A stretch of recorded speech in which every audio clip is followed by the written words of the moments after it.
Everyone, welcome back to my channel Ranjana Codes. तो आपने, I hope कि आपने जो मैंने सीएस आपको प्रीवियस वीडियो में बताया था कैसे हम सीएसएस को एचटीएमएल में ऐड करते हैं, वो आपने कर लिए होंगे। जैसे कि इनलाइन स्टाइल कैसे ऐड करते हैं, इंटरनल और एक्सटर्नल सीएसएस को कैसे ऐड करते हैं एचटीएमएल में। तो आई होप आपने वो देख लिया होगा। तो बेसिकली क्या इस वीडियो में हम क्या करेंगे, सीएसएस के इंडेक्स और सिलेक्टर के बारे में पढ़ेंगे हम, जैसे क्लास और आईडी सिलेक्टर के बारे में इस वीडियो में मेनली हम फोकस करेंगे। तो सिंटैक्स तो मैंने आपको पिछली वीडियो में बताया था कि सीएसएस का सिंटैक्स कैसा होता है। सो लेट्स स्टार्ट करते हैं। टॉपिक तो यही रहेंगे, सीएसएस का सिंटैक्स और टाइप क्या होती है सीएसएस की, वही देखेंगे हम। सिंटैक्स कैसा होता है सीएसएस का, जो ऊपर हम लिखते हैं ये कर्ली ब्रेसेस होती हैं, कर्ली ब्रेसेस से जो पहले हम लिखते हैं उसको सिलेक्टर बोलते हैं, और जो इसके नीचे लिखते हैं उसको लेफ्ट साइड वाले को क्या बोलते हैं, हम जो लेफ्ट साइड में हम अपना कुछ लिखते हैं उसको प्रॉपर्टी बोलते हैं, जो राइट साइड में कोई कंटेंट लिखते हैं उसको वैल्यू बोलते हैं। आपने याद रखना है, जो लेफ्ट साइड में लिखते हैं उसको प्रॉपर्टी बोलते हैं और जो राइट साइड में लिखते हैं उसको वैल्यू बोलते हैं। जैसे एग्जांपल मैंने नीचे दे रखा है पी। पी क्या है, यहाँ पे सीएसएस में एक सिलेक्टर है जिसमें जिसमें हमने कौन कौन सी दो प्रॉपर्टीज दे रखी हैं। कलर, कलर क्या है, इसकी प्रॉपर्टी है सीएसएस की, और ब्लू क्या है, उसकी वैल्यू है। उसमें बताया गया है जो पी टैग है उसकी कौन सी कलर है, ब्लू कलर है, उसका फॉन्ट साइज उसकी प्रॉपर्टी है, और 18 पिक्सल क्या है, उसकी वैल्यू है। तो ये है सीएसएस का सिंटैक्स, ये हर जगह यही यूज होता है। इंटरनल और एक्सटर्नल सीएसएस में यही यही हमारा सीएसएस का सिंटैक्स यूज होता है। तो हम अब क्या करेंगे, सिलेक्टर के बारे में पढ़ेंगे। तो बेसिकली क्या है, टाइप्स ऑफ सिलेक्टर, कौन कौन से सिलेक्टर होते हैं हमारे सीएसएस में, उसके बारे में पढ़ेंगे।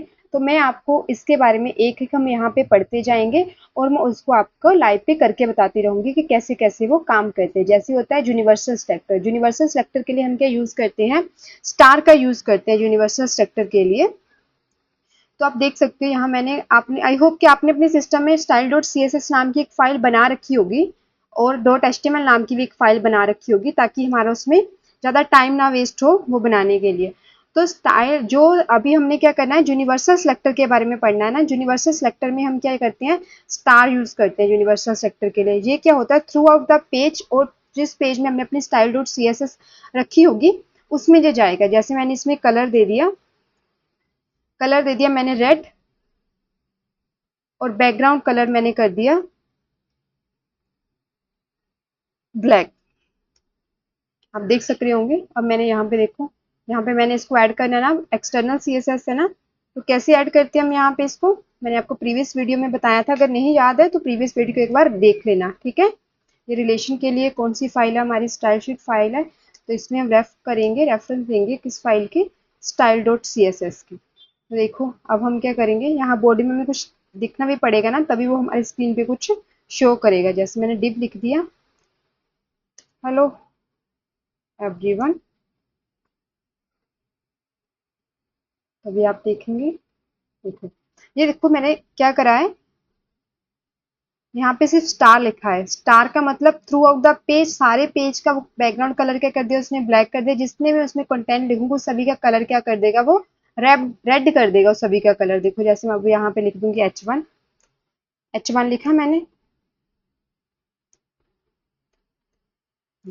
अब आप देख रहे होंगे, हाय, उसका कलर भी क्या कर दिया उसने, रेड कर दिया। ये क्या है, हमारे यूनिवर्सल सिलेक्टर होता है। यूनिवर्सल सिलेक्टर क्या होता है, इसको हम टॉप में देते हैं किसी में, हमें थ्रू आउट द वेबसाइट हम चाहते हैं कि सेम सा ये चीज सेम सी रहे। जैसे हम करते हैं मार्जिन एंड पैडिंग, हमारे थ्रू आउट द जो हमारा वेबसाइट का पेज है वहां सेम रहे, तो वहां पे हम क्या यूज करते हैं, यूनिवर्सल सिलेक्टर यूज करते हैं स्टार से, ठीक है। स्टार के साथ डोनेट करते हैं। नेक्स्ट क्या है, एलिमेंटर सिलेक्टर। एलिमेंटर सिलेक्टर क्या होते हैं, मैंने आपको बताया था ना कि एचटीएमएल में जो ये होते हैं एलिमेंट होते हैं एचटीएमएल में, जैसे H1 P, पैराग्राफ के लिए डिव हो गए, ये सारे क्या होते हैं, सिलेक्टर होते हैं। सिंपली सिलेक्टर बोलते हैं हम इसको। तो देखो जैसे कि मैंने अभी सिर्फ पी और H1 को टारगेट करना है, तो उसके लिए मैंने कलर दिख दिया, अभी व्हाइट कर दिया मैंने उसका कलर। देखो ये सिलेक्टर है, अभी यहाँ पे H1 क्या है, एक सिलेक्टर है।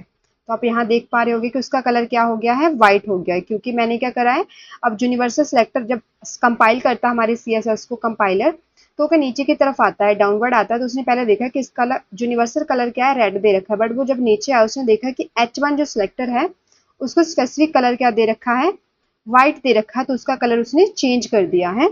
तो उसी के साथ में आपको और ग्रुप सेलेक्टर में इसके साथ ही आपको बता देती हूँ। जैसे मैं चाहती हूँ जो डिव है, ग्रुप सेलेक्टर को ऐसे लिखते हैं हम, कोमा डाल के उसका नाम लिखते हैं, जैसे डिव का कलर भी देखना अब क्या हो गया है, व्हाइट हो गया है। जैसे मल्टीपल, जो मैं चाहती हूँ कि मल्टीपल मैंने जो यहाँ पे टैग लिखे हैं, मैं चाहती हूँ कि उन सभी का जो कलर है, जो उस पर फॉन्ट साइज है, वो सभी पे सेम ही आना है।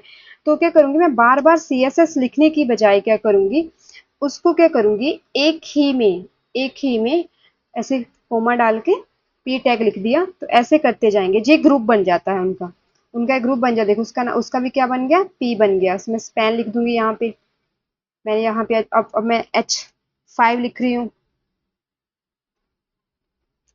देखो।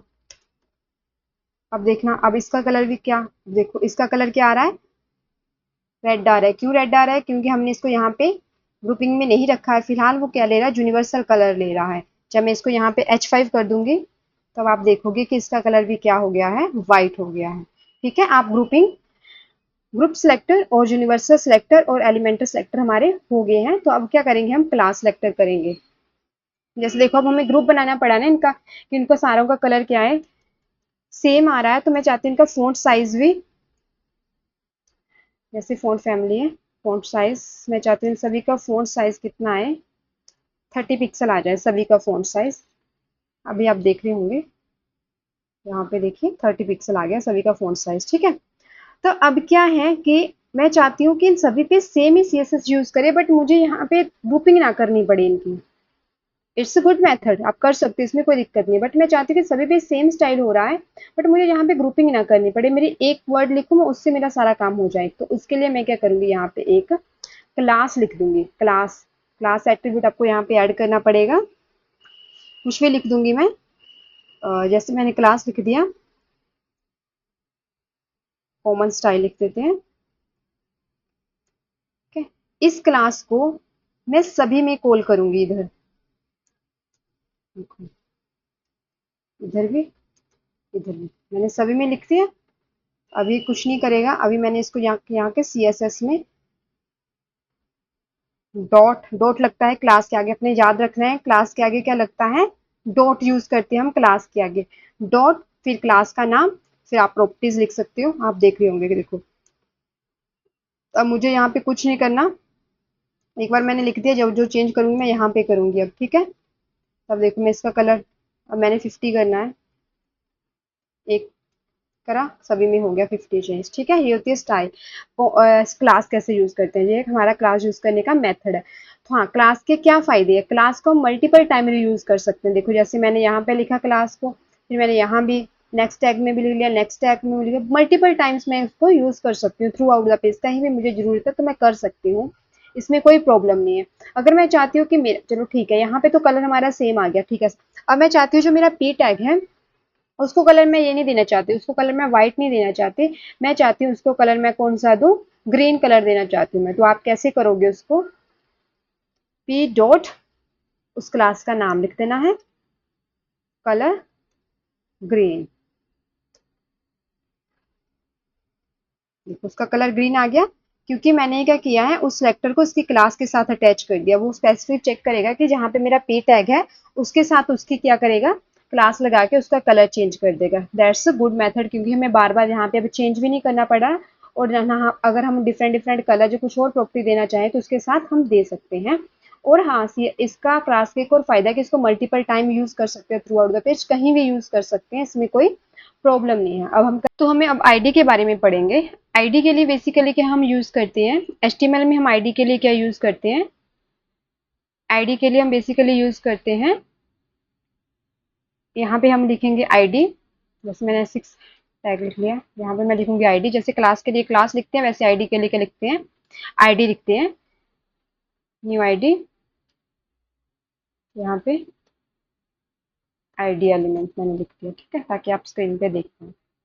अभी आप स्क्रीन पे देख पा रहे होंगे जी, आईडी एलिमेंट आ रहा है, बहुत ही छोटा आ रहा है आईडी एलिमेंट, क्योंकि मैंने इसका क्या देख रखा है, H6 दे रखा है, और ये स्टाइल कौन सा ले रहा है, यूनिवर्सल स्टाइल का कलर ले रहा है, रेड कलर ले रहा है। तो मैं क्या करूंगी, यहाँ पे एक आईडी बनाऊंगी, न्यू आईडी नाम की। इधर आईडी, आईडी को CSS में कैसे डोनेट करते हैं, हैश के साथ डोनेट करते हैं ऐसे। तो मैंने इसका कलर दे दिया अभी वाइट, नहीं ग्रीन दे देती हूँ, इसका कलर मैंने ग्रीन दे दिया है और फॉन्ट साइज दे दिया 60 पिक्सल।